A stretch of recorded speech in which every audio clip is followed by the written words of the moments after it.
finally made it. Much anticipated first sit in Iowa. I think it's October 30.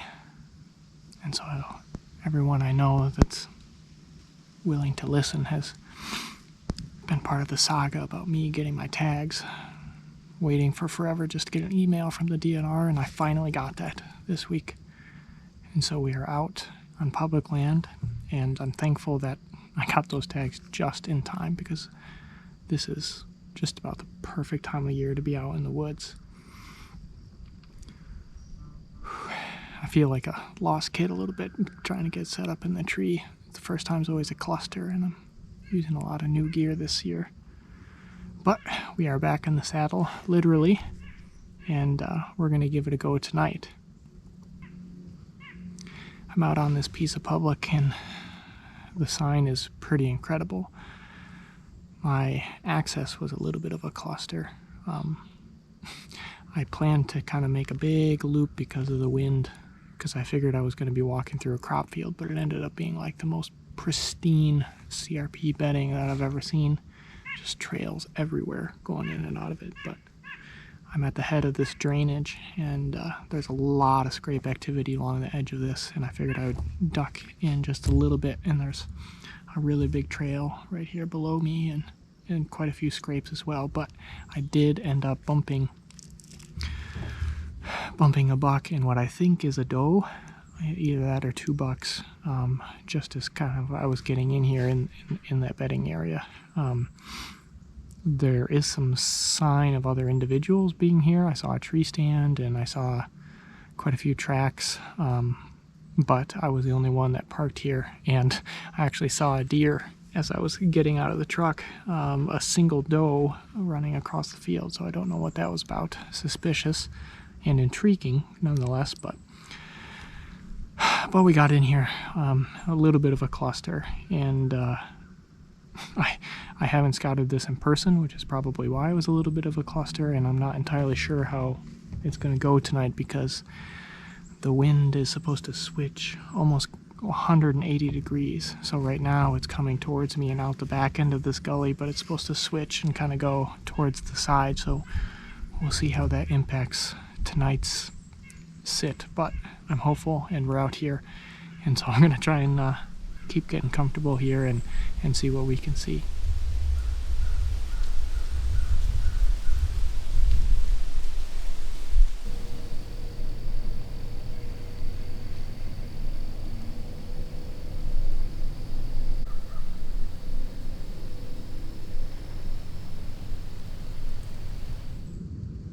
This ridge also is covered with big oak trees, and you can hear the acorns dropping.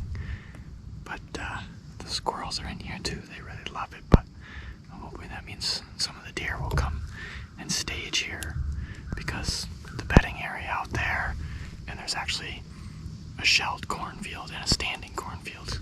So I feel like I'm in a pretty good pinpoint here between a whole lot of things that the deer would really want to gravitate towards. So I just hope that the wind cooperates and that my access wasn't too disruptive into here. But overall, I think the spot has a lot of potential, which is encouraging. We just gotta let the sun get a little bit lower, because it really lights me up when I'm not behind the tree. So trying to stay here in cover and wait for something to show up.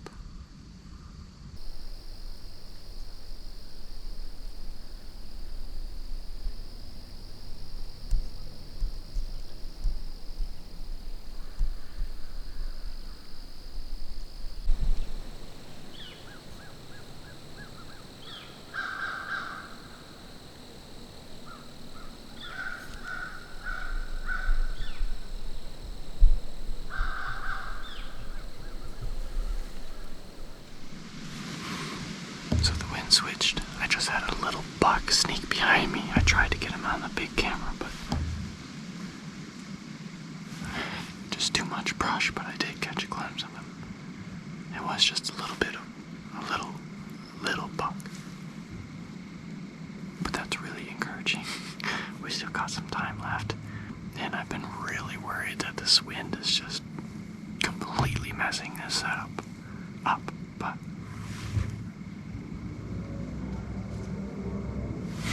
I was able to get one young one kind of close, so that's encouraging. I'll try and watch, see if he comes any closer to see if we can get some footage, but for now, that's not too bad. It's a good start. We still got some time left for something to happen.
was exciting. Never give up on a spot. It's something that I do often, and I had pretty much given up on this spot, but he came within 4 yards twice. Obviously not a super intelligent deer, but nonetheless fun, gets the heart going, and good to verify that you're doing something right for once, you know. So I'm pretty pleased with that. Anytime I can get a deer in bow range, I count that as a success, and he was in bow range for quite a while, so I'm pretty pleased. We'll just see if a bigger one follows his tracks, because I could have got quite a few shot opportunities at that one. I don't think a bigger one would dabble around that long, but nonetheless, it's pretty encouraging and put a smile on this guy's face. Well, folks, that pretty well does it for night number 1 in Iowa. It's not a magic place, but it's not bad either. We had a buck in bow range, and I count that as a win. I don't know that this spot was ever going to work great with these wind conditions, and maybe I did some overthinking and was too focused on outcome rather than the process or the destination. I ended up walking past a lot of fresh sign to get to this spot, and I don't know if that was worth it for tonight, but it was either too much thinking or too little. There's some crashing going down in this bottom that I don't know if, I think it's a big bird, maybe an owl chasing after something, but it might also be deer, I don't know. Anyway, we're gonna get packed up and walk out of here. We got quite a ways to go, so the saga begins in Iowa. If you want to keep watching and see how the rest of the season goes here, you might consider subscribing so you don't miss any videos, but nonetheless, we appreciate your time today. We appreciate you watching this video and your support, and